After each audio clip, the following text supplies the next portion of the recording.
ঢাকা বিশ্ববিদ্যালয় কেন্দ্রীয় ছাত্র সংসদের মোট 25টি পদে এবং হল সংসদের 13টি পদ, মোট 38টি পদে তাদের প্রতিনিধি নির্বাচন করবেন ঢাকা বিশ্ববিদ্যালয়ে 43,000-এরও বেশি শিক্ষার্থী। 18টি হলে একযোগে এই ভোট সকাল 8টা থেকে শুরু হয়েছে।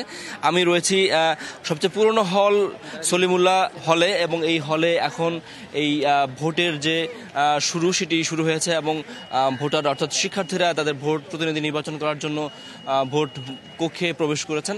এর মধ্যে 8:05 বাজে এর মধ্যে বেশ কয়েকজন শিক্ষার্থী ভোট দেওয়ার জন্য তারা প্রবেশ করেছেন। প্রতিটি হলেই প্রায় 30 থেকে 31টির মতো ভোট বুথ স্থাপন করা হয়েছে এবং ভোট গ্রহণের জন্য সকাল 7:30টার মধ্যে হলের ভোট কক্ষগুলোতে ব্যালট বক্স এবং ব্যালট পেপার নিয়ে যাওয়া হয়েছে এবং সেগুলো সিলগালা অবস্থায় আমরা দেখতে পেয়েছি। এবং ডাকসু এবং হল সংসদের প্রতিটি প্যানেলে যারা প্রার্থী রয়েছেন, ছাত্রলীগী প্যানেলের প্রার্থীদের আমরা দেখেছি এই হলে আমরা দেখেছি কোর্ট আন্দোলনের যারা প্যানেল রয়েছেন তাদের বাম জোটের প্রার্থীদের আমরা দেখেছি। তারা সবাই একসঙ্গে সেই বুথে গিয়ে তারা সেই ব্যালট বক্স এবং ব্যালট পেপার তারা দেখেছেন এবং দেখে এখন পর্যন্ত যদিও তাদের প্রতিক্রিয়া আমরা জানতে পারিনি, তবে ছাত্রলীগের প্রতিক্রিয়া জানতে পেরেছি। তারা বলছেন যে ব্যালট বক্স এবং ব্যালট পেপার খুব ভালোভাবে আছে এবং সেগুলো সিলগালা অবস্থায় তারা দেখতে পেয়েছেন এবং সেগুলো সিলগালা খুলে ফেলার পর ভোট গ্রহণ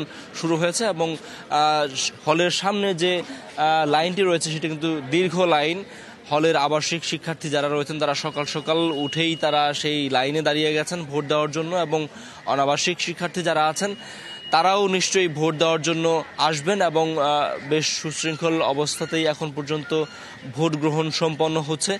এবং যারা প্রার্থীরা রয়েছেন প্রার্থীদের যারা এজেন্ট রয়েছেন তারাও ভোট কক্ষের বাইরে তারা দায়িত্ব পালন করছেন। তবে ভোট কক্ষের ভেতরে এজেন্ট হিসেবে বা নির্বাচনী কর্মকর্তা হিসেবে বিশ্ববিদ্যালয়ের শিক্ষক এবং কর্মকর্তারা এই দায়িত্ব পালন করছেন এবং সেটি আচরণবিধিতে নির্ধারিত করা আছে। এবং এই ভোট গ্রহণ নিশ্চিত করার জন্য বেশ নিশ্চিত নিরাপত্তা ব্যবস্থা গ্রহণ করা হয়েছে এবং আপনি দেখতে পাচ্ছেন যে একটা আর্চও স্থাপন করা হয়েছে ভোট কক্ষের ঠিক বাইরে।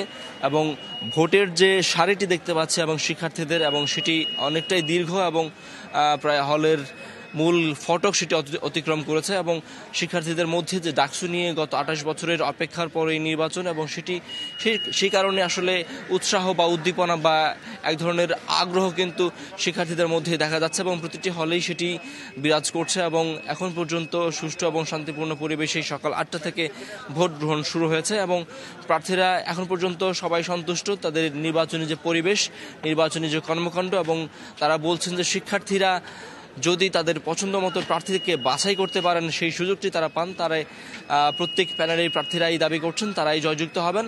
এবং সেটি আসলে 2টা পর্যন্ত ভোট গ্রহণ হবে এবং সেই ভোট গ্রহণের পর যখন ভোট গণনা হবে এবং ফলাফল ঘোষণা হবে তখন আসলে সেই বিষয়টি বোঝা যাবে যে কোন প্যানেল বা কোন প্রার্থীরা তাদের নির্বাচনের ফলাফলে এগিয়ে আছেন। সেটি আসলে দেখার বিষয়। এখন পর্যন্ত ভোট গ্রহণ বিষয়ে যেটি বলা যায় যে ভোট গ্রহণ খুব সুষ্ঠু এবং স্বাভাবিকভাবেই চলছে এবং ব্যালট পেপার এবং ব্যালট বক্স দেখে কিন্তু সব প্যানেলের প্রার্থীরাই সন্তোষ প্রকাশ করেছেন বলে এখন পর্যন্ত আমরা জানতে পেরেছি।